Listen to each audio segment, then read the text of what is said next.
अस्सलाम वालेकुम। RP news के साथ मैं हूं आपका होस्ट मोहम्मद अमजद याकूब। नाजरीन, जैसा कि आपको पता है कि आरपी न्यूज़ की टीम इस प्रोग्राम के ज़रिए आपको मुल्क के बदलते हुए सियासी सूरत हाल के बारे में आगाही देती और आपको इन्फॉर्म करती है।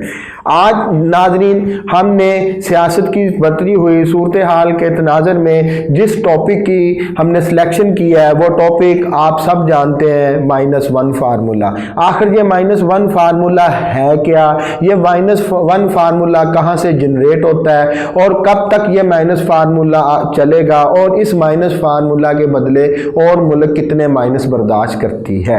ये -1 फार्मूला हमने देखा जब एक्स प्राइम मिनिस्टर यूसुफ रज़ा गिलानी की कोर्ट के जरिए डिसक्वालिफिकेशन हुई, फिर और दूसरी तरफ हमने ये -1 फार्मूला नवाज शरीफ की भी डिसक्वालिफिकेशन की सूरत में देखा जब शाहिद खान अब्बासी दोबारा फिर वज़ीर आज़म की सीट पर आए।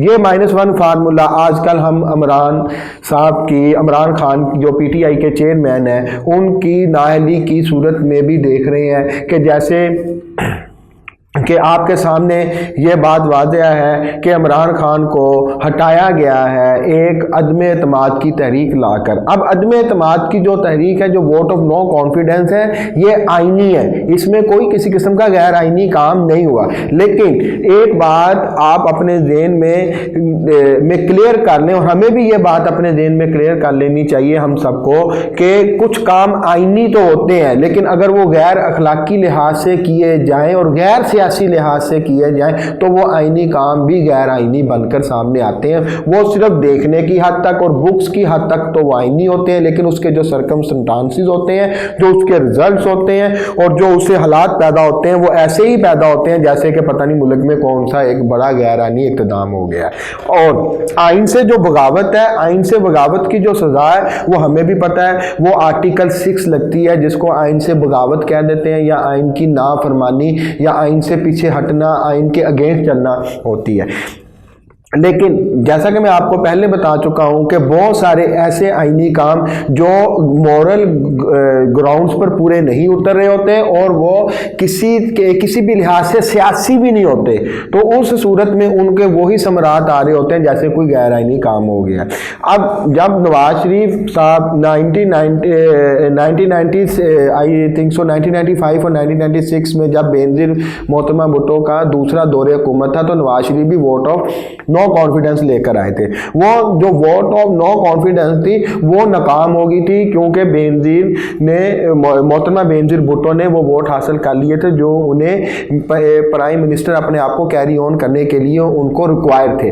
अगर वो भी वोट ऑफ कॉन्फिडेंस अगर कामयाब हो जाती तो उसके पीछे भी यही एक नैरेटिव सेट होना था कि ये एक गैर सियासी और गैर अखलाकी इक़दाम था, क्योंकि उसके पीछे जो पैसा चल रहा था वो सबको पता है। वो पैसा किसका चल रहा था? वो अफगान तालिबान का चल रहा था, उसामा बिन लादेन का वो पैसा चल रहा था बेनज़ीर की गवर्नमेंट को हटाने के लिए। वो बेनज़ीर की गवर्नमेंट नहीं हटी, इसलिए वो बात उस पराए में गई ही नहीं जिस पराए में अब इमरान खान की जो वोट ऑफ कॉन्फिडेंस कामयाब हुई और जिस तरह इमरान खान साहब को हटाया गया जिस पराए में वो चली गई है। देखें, अब आईनी लिहाज से तो इसमें कोई शक नहीं है कि इमरान खान साहब अपनी अदती अक्सरियत खो बैठे थे, एतमाद पार्लियामेंट का खो बैठे थे, जो वोटिंग से भी ज़ाहिर हुआ और वो अपने घर चले गए।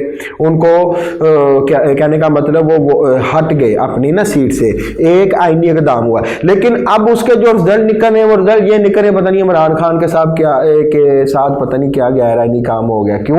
ये गैर आईनी तो है नहीं, लेकिन गैर अखलाकी है और गैर सियासी है, क्योंकि एक नैरेटिव बनाया इमरान खान ने और वो नैरेटिव किसी हद तक हकीकत भी है। वो किस हद तक हकीकत है? क्योंकि एक -1 फिर फार्मूला तैयार कर लिया गया। एक -1 फार्मूला ये तैयार कर लिया गया कि इमरान खान को साइड पर करें, बाकी पीटीआई अगर आती है तो आए, लेकिन इमरान खान साहब साइड पर हो जाए। अच्छा, फिर जब इमरान खान साहब साइड पर नहीं हो रहे तो पूरी की पूरी पीटीआई को डिस्टर्ब करो। अब मकसद ये क्या? मकसद सिर्फ ये है कि -1 फार्मूला। अब इस -1 में जो कैंडिडेट हैं वो कैंडिडेट इमरान खान साहब है। ये -1 फार्मूला आखिर इसके असरात क्या होते हैं? एक हल्का जो -1 फार्मूले को उसने हमेशा इंप्लीमेंट भी करवाया, उसको एग्जीक्यूशन भी करवाया और वो कामयाब भी हुए हैं -1 फार्मूला की इंप्लीमेंटेशन में। लेकिन एट द एंड उसके रिजल्ट क्या निकलते हैं? उसके रिजल्ट क्या निकलते हैं? उसके रिजल्ट ये निकलते हैं कि एक बंदे को जब आपने हटाया तो उसके हटाने से लेकर अब तक जितना उसकी पूरी 3 साल में नहीं डॉलर इतना बढ़ा था जितना इन 9 माह में डॉलर की प्राइस बढ़ गई है, पेट्रोल की प्राइस बढ़ गई है, रिजर्व नीचे आ चुके हैं। उसके बाद IMF से अगर इमरान खान की गवर्नमेंट ने अगर फर्ज करें कि भी सेंट परसेंट पे जा की सख्ती पर जाकर उन्होंने IMF से रिस्ट्रिक्शन के जितनी भी सख्तियाँ होती हैं, रिस्ट्रिक्शंस होती हैं, उसकी बेस पर IMF से एग्रीमेंट किया था, ये उससे 200% आगे जा रहे हैं। फिर इसके नुकसानात ये होते हैं, इसके नुकसानात ये होते हैं कि एक अच्छा भला बंदा 150 का पेट्रोल डलवा रहा था, अब उसको 250 का पेट्रोल डलवाना पड़ रहा है। पहले वो क्या कर रहा था, चलें जी पहले आप मैक्सिमम लगा ले 300 का घी खा रहा होगा, ठीक है, अब वो कितने का घी ले रहा है? 500 का ले रहा है। अब मकसद क्या है? मकसद ये -1 फार्मूला किसको नुकसान देता है? -1 फार्मूला इनकी आपस की रसाकशी में तो ठीक है जी, एक सेक्टर -1 फार्मूला लेकर आता है, वो सेक्टर आपको भी पता है, वो सेक्टर मुझे भी पता है।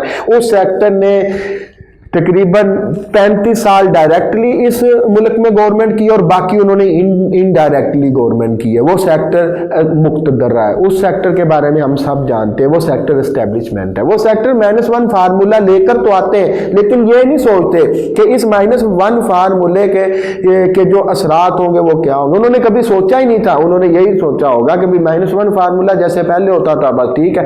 अब ये -1 फार्मूला क्या लेकर आ रहा है? -1 फार्मूला महंगाई लेकर आया, -1 फार्मूला अफरा तफरी लेकर आया, -1 फार्मूला गैर सियासी अदम इस्तेहकाम लेकर आया, -1 फार्मूला जो दहशतगर्दी खत्म हो चुकी थी वो दोबारा फिर लेकर आया, -1 फार्मूला क्या, -1 फार्मूला एक अच्छा भला दारा जिसकी इतनी शान बन चुकी थी, जिसने अपना खोया हुआ मुकाम दोबारा हासिल किया था, उसको फिर इस -1 फार्मूले ने क्वेश्चन मार्क कर दिया। ये माइनस माइनस माइनस माइनस, ये एक -1 नहीं है, ये मल्टीपल माइनस है। ये इतने माइनस है कि इनको पूरा करते करते अब पता नहीं कितनी सदियां लगेंगी, कितना अरसा दरकार होगा, कितनी नस्लें अब इस पर वर्क करेंगे, फिर कहीं जाकर ये सारे माइनस कंप्लीट होंगे। अब बात ये नहीं कि एक जमात को आप, एक पार्टी को आप माइनस कर रहे हो, नहीं, मकसद अब ये नहीं रह गया। आप ये देखें कि रियासत में कितने माइनस हो रहे हैं, रियासत में कितने नेगेटिव इन्वॉल्व हो चुके हैं। आप उसको जब आपने एक बंदे को -1 किया है, उसकी गवर्नमेंट नीचे गिराई है, तो उस वक्त से लेकर अब तक देखें, ये शेख रशीद की गिरफ्तारी, फवाद चौधरी की गिरफ्तारी, आजम स्वाति की गिरफ्तारी, शहबाज गिल की गिरफ्तारी, फिर इमरान रियाज की गिरफ्तारी, ये गिरफ्तारियां करने से क्या है? इससे क्या होगा? इससे सारी का सारा इमेज फिर एक ही सेक्टर को जा रहा है, फिर ये एक ही सेक्टर जाकर क्वेश्चन मार्क होता है मार्केट में। या तो फिर यह कि उस सेक्टर को कोई परवाह ही नहीं है अवाम का क्या हमारे बारे में व्यू है, या अवाम हमारे बारे में क्या सोचती है। वो सेक्टर जब -1 करता है तो ये भूल जाता है कि आप अवाम में से और अवाम आप में से हैं। तो तजर्बे की बुनियाद पर आप जितना भी देख लें कि -1 फार्मूला भुट्टो को निकाला, ठीक है, उसके बाद फिर भुट्टो को निकालने के बाद क्या पीपल्स पार्टी चली गई थी? नहीं, पीपल्स पार्टी फिर भी कायम है। नवाज शरीफ -1 वो फिर आ गए हैं दोबारा, और आपकी मंशा से आ रहे हैं, आपके अशिवार से आ रहे हैं। ऐसे अब इमरान खान, अगर ये पीपल्स पार्टी और PMLN माइनस नहीं हुई -1 फार्मूले से, तो फिर ये इमरान खान उनकी पार्टी कैसे इसकी जद में आ जाएगी? जद में कौन आता है? जद में एक गरीब अवाम आती है, ये मुल्क आता है, ये मुल्क इकोनॉमिकली बेयर कर रहा होता है। तो -1 जो बनाते हैं वो ये सोच लें, ये बात उन्हें सोचनी चाहिए कि इस एक माइनस के पीछे मुल्क को कितने माइनस बर्दाश्त करने पड़ते हैं। अब शेख रशीद की अब गिरफ्तारी हुई है, शेख रशीद की गिरफ्तारी क्या होगी जी? शेख रशीद की गिरफ्तारी इस बुनियाद पर होगी कि ये आसिफ जरदारी के बारे में ये बात की है कि आसिफ जरदारी ने दहशतगर्द तंजीम के बंदों से बात की इमरान खान की असैसिनेशन के लिए, तो जी इस पर अब मुकदमा दर्ज कर दो, क्योंकि इसने दो पार्टीज के वर्कर्स को आपस में लड़ाने की कोशिश की और झूठ को परवान चढ़ाया। चल ठीक है, अब इसके ऊपर दफात क्या है? इसके ऊपर ऐसी दफात है जिसकी कम से कम सजाई 6 से 7 साल तक है। ठीक है, बगावत के 153A ऐसे किस्म की दफात लगाई हुई है। अब फिर फवाद चौधरी को गिरफ्तार कर लिया गया। कोई कभी तनकीद ही ना करें। तनकीद करना सबका हक है कि क्यों ना तनकीद करें, तनकीद करनी है। तनकीद करना और बर्दाश्त करना हर किसी का फर्ज है। वो समझे कि उस पर अगर तनकीद हो रही है तो तनकीद होती भी उस पर है जो एक म्यार पर बैठा हो, जो एक सीट पर बैठा हो, उसी पर तनकीद होती है ना। और किस पर तनकीद होगी?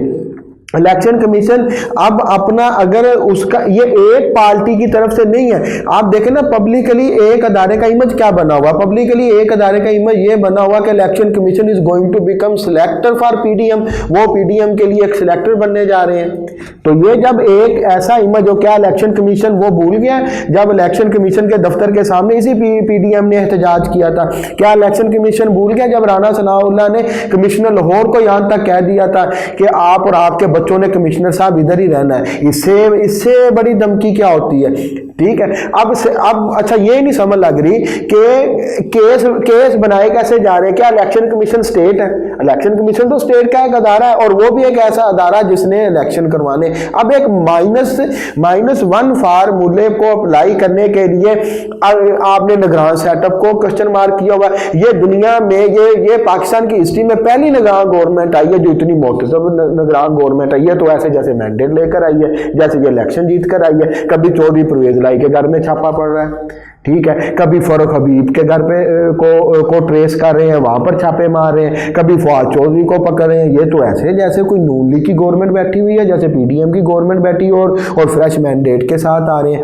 कितने माइनस, एक माइनस के बदले कितने माइनस होंगे? निगरान गवर्नमेंट क्वेश्चन मार्क, अदारे question mark, election commission question mark, economy question mark, महंगाई सर पर चढ़ी हुई है, अफरा तफरी, लोग बेसुकूनी, हर जगह पर अफरा तफरी, बेसुकूनी, चलती फिरती एक अच्छी सिस्टम को आकर ड्रॉप किया गया है। तो ऐसा माइनस करने का क्या फायदा जिसके पीछे माइनस की लाइन लग जाए।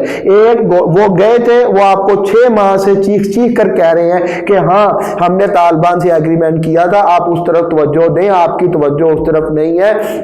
आखिर कुछ ना कुछ तो एग्रीमेंट हुए थे ना उनके साथ, तो आप उस तरफ तवज्जो दें, नहीं तो वो दहशतगर्दी फिर दोबारा पनप उठेगी। वहां पर तवज्जो नहीं दी गई। अब 100 शहीद हो चुके हैं। ये सारे एक माइनस के। अच्छा, फिर आप अब यहां से अंदाजा लगा लें कि अपनी कुर्सी से इतना प्यार हो सकता है और उसके लिए इतना, कहने का मतलब ज़र्फ, आला ज़र्फ का मुजाहरा किया जा रहा है। आप समझ रहे होंगे मैं आला ज़र्फ किस सेंस में कह रहा हूं कि शहबाज शरीफ साहब कह रहे हैं कि दहशतगर्दी दोबारा क्यों आई, किसकी वजह से आई, कौन कह रहा था ये जहादी में, वो फिर इमरान खान पर अटैक शुरू। ठीक है, तो मकसद बात करने का ये है कि एक माइनस कितने माइनस नकार रहा है।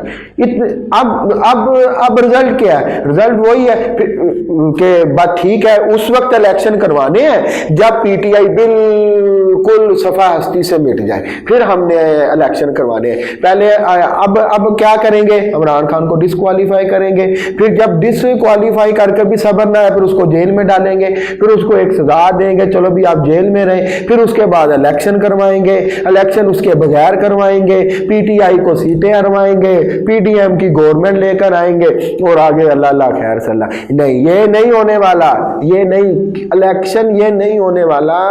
ये इसलिए नहीं होने वाला कि ये ग्राउंड रियलिटी के बरक्स हैं। बगैर किसी किस्म की पार्टी बने बगैर, देखें, एक बात अगर गलत हो रही है, वो गलत चाह रही है तो गलत को गलत कहना चाहिए कि ये सिस्टम ठीक नहीं चल रहा, इस सिस्टम को इस डगर पे नहीं चलना चाहिए।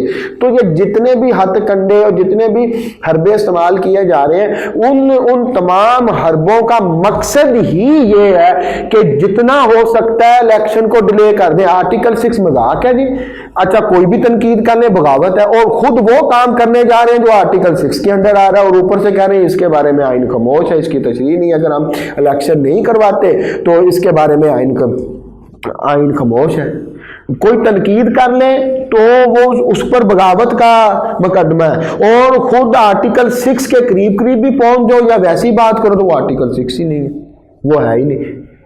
तो मकसद बात करने का ये है कि हमें इस बात को सोचना पड़ेगा, हमें इस बात को सोचना पड़ेगा कि ये एक आज़ाद मुल्क है, ये एक जमहूरी मुल्क है। जब इसके साथ जमहूर लिखा हुआ है तो फिर ये जमहूरी मुल्क है, और ये इंशाअल्लाह ताला ऐसा ऐसा एक जमहूरी कंट्री बनेगा, और इसने एक दिन जमहूरी कंट्री बनना है, और इंशाअल्लाह ताला प्रॉपर बनेगा इंशाअल्लाह ताला ये जमहूरी कंट्री, ये एक डेमोक्रेट मुल्क बनेगा। हमारी दुआएं, हमारे सब कुछ इस मुल्क के साथ है, और हम इस बात के हक में है कि यह मुल्क एक प्रॉपर जमहूरी कंट्री बनना चाहिए। और अल्लाह पाक उन तमाम मीडिया पर्सनस को, मैं नाम नहीं लेना चाहता, उन तमाम मीडिया पर्सन को जो पहले बड़े जमहूरियत की राग लापते होते थे, आज वो कैसे मुंह अपना बड़ा ना अपनी तरफ से यू टर्न लेकर कैसे दूसरी तरफ का साथ दे रहे हैं, कैसे एस्टेब्लिशमेंट के साथ मिले हुए हैं। ठीक है,